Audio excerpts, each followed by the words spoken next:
에스더는 또다시 왕의 발 앞에 엎드려 울면서 간청하였다. 아각 사람 하만이 유다 사람을 치려고 꾸민 악한 음모를 막아달라고 애원하였다.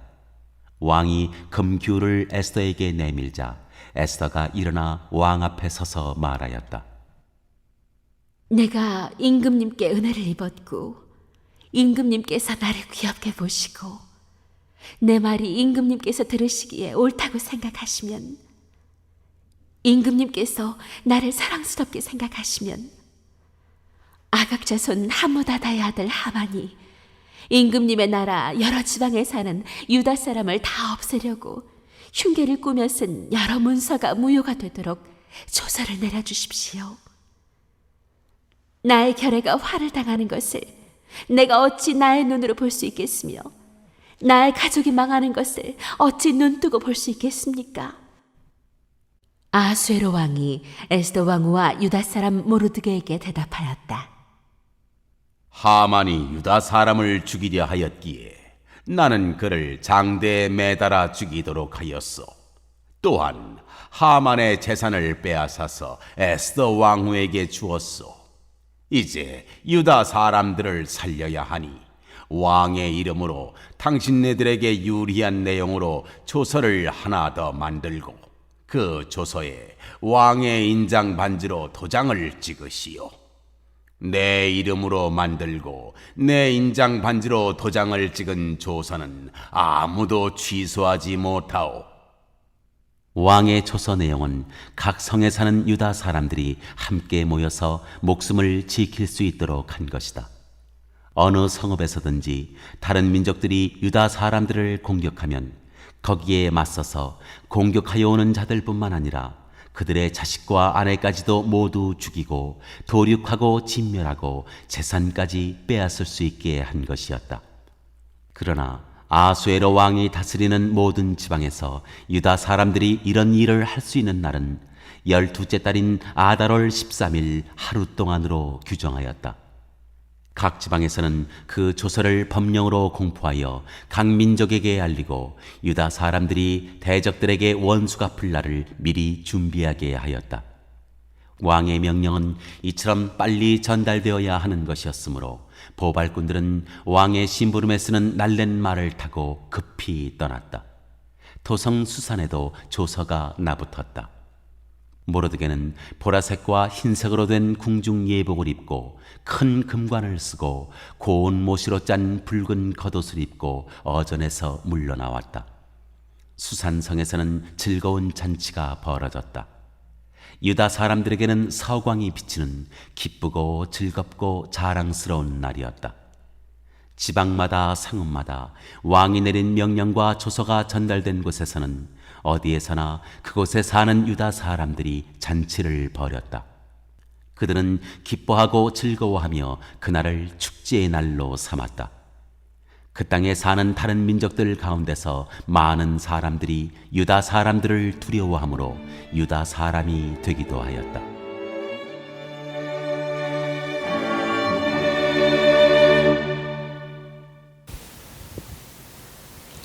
안녕하세요. 4월 29일 목요일입니다. 오늘은 에스더 8장의 말씀을 함께 살펴보도록 하겠습니다. 기도하시겠습니다. 하나님 아버지 감사합니다. 지난밤도 지켜주시고 오늘도 이 하루를 말씀과 함께 시작하게 하심에 감사드립니다. 오늘도 허락하신 말씀을 읽고 나눌 때에 이 자리에 함께하여 주셔서 말씀이 이해되고 깨달아지게 하여 주시옵소서. 오늘도 말씀 붙잡고 승리하는 하루 되게 하여 주시옵소서. 예수님의 이름으로 기도합니다. 아멘. 어제 우리는 6장과 7장에서 모르드게가 세운 공을 늦게나마 인정받고 하만의 계략이 밝혀져 처참한 죽음을 당하는 내용을 살펴보았습니다. 오늘은 그 이야기에 이어 다음 이야기가 진행됩니다. 아하수에로 왕은 하만을 죽이라고 명한 그날로 하만의 모든 재산을 에스더에게 줍니다. 그리고 에스더는 이 기회에 모르드게와의 관계를 밝히고 모르드게는 신하가 아닌 왕후의 아버지로 만나게 됩니다. 그제서야 아하수에로 왕은 자신의 목숨을 살렸던 모르드게의 진심을 알았고 하만에게서 되찾은 자기의 인장 반지를 빼서 모르드게에게 맡깁니다. 그리고 에스더는 왕에게 받은 하만의 재산을 모르드게가 맡아보게 합니다. 하만의 죽음과 동시에 모든 일이 다 끝난 것 같지만 아직 해결되지 못한 것이 있었습니다. 문제를 만든 원흉은 죽었어도 하만이 이전에 유다인을 죽이라고 전국에 뿌렸던 왕의 조서는 그대로 유효하기 때문입니다. 그리고 이제 그 왕의 조서가 실행될 날이 멀지 않았습니다. 에스더는 어떻게 해야 할까요? 에스더는 또다시 왕 앞에 엎드려 간청합니다. 그러자 왕은 다시 금규를 내밀며 에스더가 말할 기회를 줍니다. 에스더는 하만이 내렸던 문서가 무효가 되게 해달라고 간청을 합니다. 그러나 여기에 좀 문제가 있었던 것 같습니다. 왜냐하면 왕은 자신이 한번 내린 명령은 무효하거나 취소할 수가 없다는 것을 잘 알고 있었기 때문입니다. 왕의 명령을 취소할 수 없다면 어떻게 해야 할까요? 왕은 에스더와 모르드게에게 이렇게 말합니다. 하만이 유다 사람을 죽이려 하였기에 나는 그를 장대에 매달아 죽이도록 하였소. 또한 하만의 재산을 빼앗아서 에스더 왕후에게 주었소. 이제 유다 사람들을 살려야 하니 왕의 이름으로 당신네들에게 유리한 내용으로 조서를 하나 더 만들고 그 조서에 왕의 인장 반지로 도장을 찍으시오. 내 이름으로 만들고 내 인장 반지로 도장을 찍은 조서는 아무도 취소하지 못하오. 그렇습니다. 왕은 이미 유다 사람들의 편이었습니다. 하지만 자신의 이름으로 이미 내려진 조서를 취소할 수 없으니 에스더와 모르드게에게 팁을 하나 줍니다. 그것은 바로 자신의 이름으로 조서를 하나 더 만들어 이전 조서를 바탕으로 하여 그것이 오히려 유다인들에게 유리하게 되도록 만들라는 것이었습니다. 자, 에스더와 모르드게는 과연 어떠한 새로운 조서를 만들었을까요? 전국 127도의 모든 유다인들, 그리고 지금 유대 땅에 있는 그 유다인들이 한날에 죽어버릴 수도 있는 이 조서를 어떻게 바꾸어야 유다인들에게 유리하게 만들 수 있을까요? 이미 때는 3월 23일입니다. 12월까지 얼마 남지 않았습니다. 모르드게는 급히 서기관들을 불러 조서를 작성합니다. 그리고 곧 127도 지방의 유다 사람들과 각 지방의 총독들, 귀족들에게 각 지방의 글과 각 민족의 말로 써서 가장 빠른 보발꾼을 시켜서 보냅니다. 그 조서의 내용을 보면 아래와 같습니다. 왕의 조서 내용은 각 성에 사는 유다 사람들이 함께 모여서 목숨을 지킬 수 있도록 한 것이다. 어느 성읍에서든지 다른 민족들이 유다 사람들을 공격하면 거기에 맞서서 공격하여 오는 자들뿐만 아니라 그들의 자식과 아내까지도 모두 죽이고 도륙하고 진멸하고 재산까지 빼앗을 수 있게 한 것이었다. 그러나 아하수에로 왕이 다스리는 모든 지방에서 유다 사람들이 이런 일을 할 수 있는 날은 12째 달인 아달월 13일 하루 동안으로 규정하였다. 이것을 정리해보면 두 가지로 요약할 수 있습니다. 첫 번째는 방어권입니다. 모르드게가 쓴 조서에는 유다 사람이 공격을 당하면 거기에 맞서서 방어할 뿐만 아니라 대적들을 죽이고 게다가 그들의 재산까지도 빼앗을 수 있는 권리를 준다는 것입니다. 두 번째는 일시적입니다. 그러나 이 방어권은 12월 13일 하루만 할 수 있다는 것인데, 이것은 또한 방어권의 남용으로 인해 페르시아 전체가 혼란에 빠질 우려가 있기 때문이라고 생각합니다.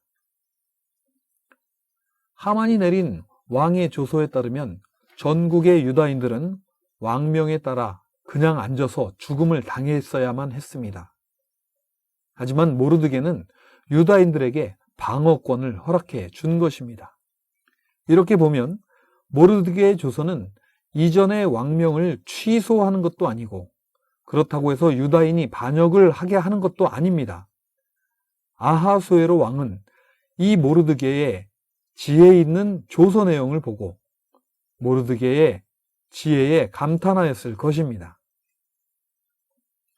이제 유다인들은 자신들의 힘으로 대적들에 맞서 싸울 수 있는 권리가 생긴 것입니다. 하지만 대적들과 맞서 싸울 수 있는 준비를 하기에는 시간이 부족할 수도 있습니다. 그래서 모르드게는 빨리 전국에 조서를 보내고 수도인 수산성에도 조서를 붙입니다. 지혜롭게 일을 처리한 모르드게는 왕궁에서 입는 궁중 예복을 입고 왕 앞에서 물러 나옵니다. 그리고 수산성의 유다인들은 잔치를 벌입니다. 유다인들이 살 수 있는 길이 열린 기쁜 날이었기 때문입니다. 이 조서가 도착한 곳의 유다인들은 모두 잔치를 벌이며 그날을 축제의 날로 삼았습니다. 게다가 이 모든 일을 알게 된 사람들은 유다인들이 두려워 유다인으로 귀화하는 사람도 생기게 되었다고 합니다. 오늘은 하만이 죽고 그 자리를 모르드게가 얻게 된 것, 그리고 모르드게의 지혜로운 조서 작성으로 인해 유다인들에게 살 길이 열린 내용을 살펴보았습니다. 저는 오늘 말씀을 보면서 하나님의 때, 그리고 준비된 사람이라는 단어가 떠오릅니다. 사실 에스더도 하나님께 쓰임받은 여인이었지만 에스더를 준비시키고 유다인들의 살 길을 열어갔던 것은 모르드게의 공이 더 크다고 봅니다. 에스더는 모두의 앞에서 일을 했지만 모르드게는 늘 뒤에서 보이지 않게 일했습니다. 하지만 그는 늘 진실했고 생명을 살리기 위해, 그리고 하나님을 위해 살았습니다. 이 진심은 페르시아의 왕에게도 통하였으며 그랬기에 아하수에로 왕은 자신의 인장반지를 빼서 건네준 것입니다. 또한 모르드게는 그 자리에 오르기 위해 애쓰는 것보다 그 자리에 맞는 사람이 되기 위해 살았던 것 같습니다. 그렇기에 위기 상황이 처했을 때에 그는 그 위기를 기회로 만들 수 있었던 것입니다. 오늘도 모르드게와 같이 저와 우리 드림의 모든 성도님들이 위기에 처한 이 시대를 하나님의 영광을 위해 쓰임받을 수 있는 기회로 바꿀 수 있는 귀한 하나님의 사람이 되시기를 바랍니다. 기도하시겠습니다. 하나님 아버지 감사합니다. 오늘도 말씀을 통해 하나님의 때에 필요한 하나님의 사람에 대해 묵상해 봅니다. 하나님의 사람은 언제나 위기가 찾아오지만 그 위기를 기회로 만드는 사람입니다. 우리 드림의 모든 성도님들이 에스더와 모르드게에 주셨던 용기 그리고 지혜를 가지고 주님의 때를 준비하는 귀한 하나님의 자녀들 되게 하여 주시옵시고, 환난과 질병 가운데 있는 성도들을 돌보아 주시어 인내와 기도로 극복하며 주님의 능력으로 치유하여 주시고 회복시켜 주시옵소서. 오늘도 믿음으로 하루를 시작하는 우리 드림의 모든 성도들에게 한없는 은혜와 사랑으로 함께해 주실 줄 믿사오며 우리 주 예수님의 이름으로 기도하였습니다. 아멘.